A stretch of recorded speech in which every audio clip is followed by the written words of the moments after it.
Joyquilts. This is a small enough quilt we can take you through the entire process in about 3 minutes, we're hoping. Okay, so the first thing we're going to do is we picked our pattern. We picked a butterfly all over design. And the second thing we're going to do is set our safe area. So we're going to do that right now. The computer is going to ask me to move the machine to the upper left corner of the quilt and then to the bottom right. When you get to that position, you click set, and that's going to tell the computer where the actual sewing area is. So let's do that.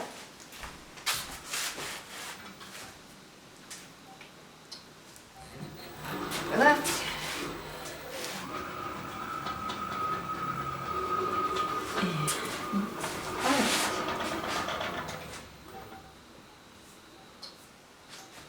Okay, so the next thing we want to do is load our row. So now we're going to load the next row. What I'm going to do is go to a point in the last row where I can identify where the machine is. I'm going to pick the first loop on the right side of the last row.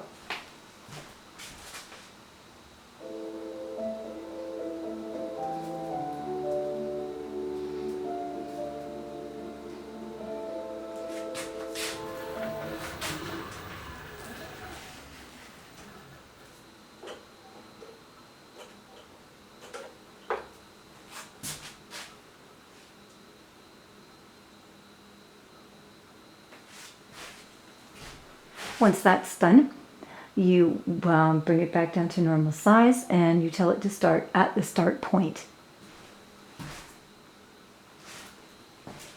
Now the computer is going to start counting its steps and we'll move the machine to the first stitch of the next row. This just helps to keep everything balanced and symmetrical. So what we've done with this one is we've started it on the left side for each row. Generally, we switch it up and reverse it and turn it upside down and all over the place, but this is such a symmetrical pattern that I think this works best. So it's going to move to the first stitch of the next row. We're going to walk over there and pull up the bobbin thread, and away she's going to go.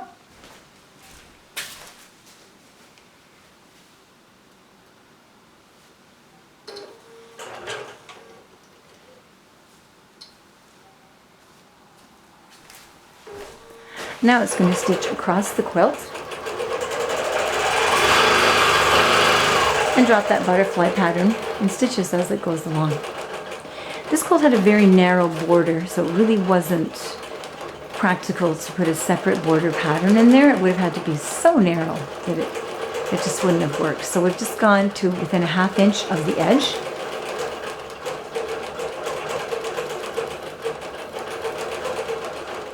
And the rest will just butt up to the binding. So you'll have about a ¼ inch of space, which is fine. Again, we're using Metler Polysheen thread. We've got a different color in the top than the bottom. I like to blend them because it gives kind of a nice effect on the top when that bottom thread kind of picks through a little bit. It gives you kind of almost a variegated effect. It's nice.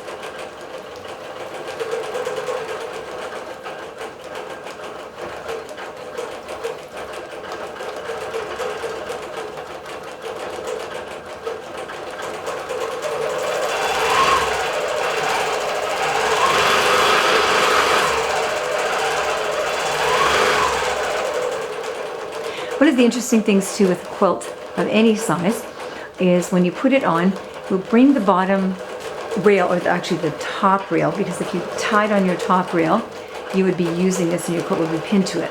Since we don't pin our quilts to what we float our quilt tops, we use this to kind of orientate ourselves to where the quilt is. I'll show you how that works.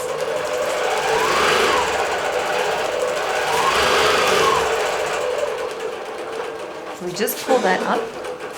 Just pull that up to the front of the quilt, and I've placed pins on the left side and the right side to make sure this quilt top stays straight as it comes down the frame. From where you're standing, sometimes it can be a little bit skewed left to right.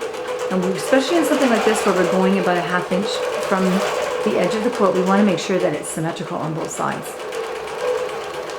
So we always check that every time we roll the quilt.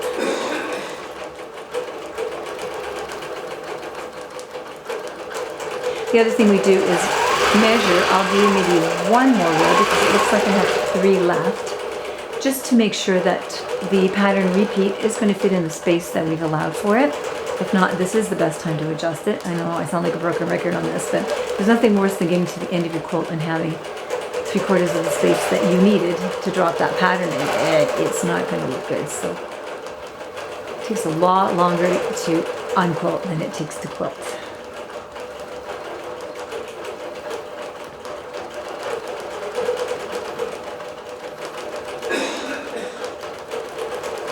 I'm going to speed this up a little bit.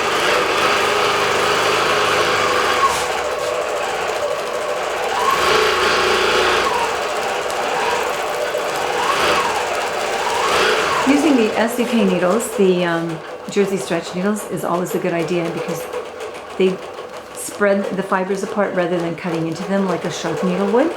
So you can go a little bit faster and not worry about damaging the fabric or breaking your thread all the time.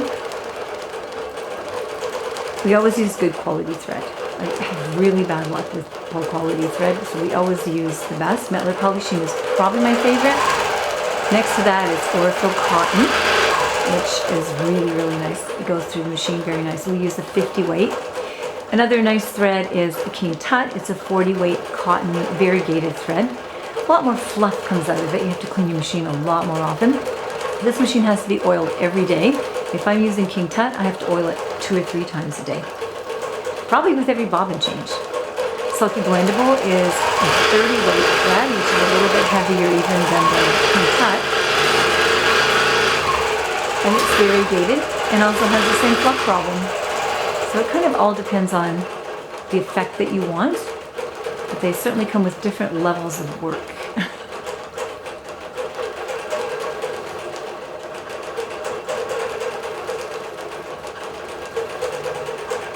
This quilt also has a lot of 8-point intersections and a lot of bumps, so I didn't want to pick something too intricate. We want something that's just going to kind of go around and basically circle those intersections, because if you try to quilt right into them, you can drag them one way or the other, and then that distorts the quilt.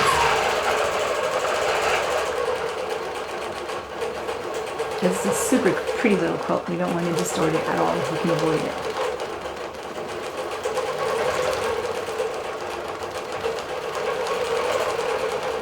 So that's basically what it's going to do. It's going to quilt to the other side, and then when it's done, we're going to do exactly the same thing.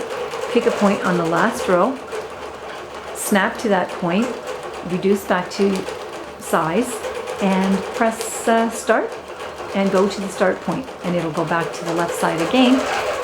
So it really doesn't matter how far up you roll it, because you're always, as long as you can fit the next row in your safe area, and you can get to a point in the last row where you can click. So basically you just have to have those things in place and you're good. This machine can do a maximum of about 15-inch patterns. If I want to do something really large, I would pattern split and then do half across and then the other half back. It's a little more work. You have to take it into the program and split it, tie off your threads, because you really don't want to have to tie 500 threads underneath the quilt. It weakens the integrity of the stitches. Generally we find 15 inches is plenty big. Sometimes we fit 2 rows in that. And that's it for this one.